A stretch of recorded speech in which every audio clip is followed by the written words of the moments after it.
Frank, we're going to attempt to give our audience an idea topographically on the moon's surface of exactly where Armstrong and Aldrin did land in Eagle at Tranquility Base. We're going to use our telestrator, this amazing electronic device, to show them how what actually happened in the landing process.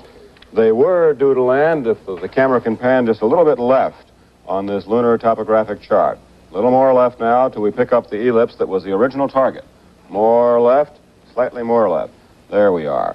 Now, we're electronically implanting on the target card, this was easy for the actual descent charts used by Armstrong and Aldrin, the original ellipse. Well, we're too low somehow. We'll try again.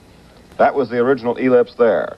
And what happened as Apollo 11, as the Eagle swept in her approach card over the lunar equator, Armstrong looked ahead and saw that this area had this football-sized field, crater field, full of boulders, and in effect overshot it. We're a little off on our lines here. Overshot it and came down 4 miles to the west in a new area right about here, just south of the lunar equator, in a perfect landing procedure.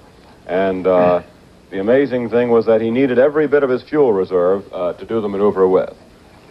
Well, Jules, the telestrator is an amazing electronic device, Frank, that enables us to electronically write on a television set and directly to home audiences. Yes, well, the thing that I wonder about, though, this football field full of rocks, had that been charted? Did they know in advance? Was that in the actual landing site area? That was the precise actual landing site area, Frank, that was on the Lunar Orbiter charts. Yeah. Now, I'll go over that again for a second. The amazing thing, and I still don't quite understand all of this, is that our pictures were formed from Lunar Orbiter pictures, which were taken rather high over the moon's surface, and apparently missed this area.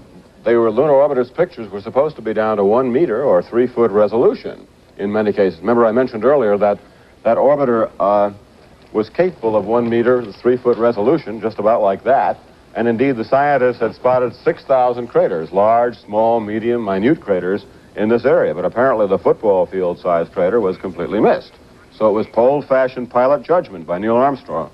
Neil Armstrong, the flying kid who started at 15, who came in, saw the problem, and landed long, used up half of his remaining fuel reserve, and came darn close to having to abort, but did a beautiful job.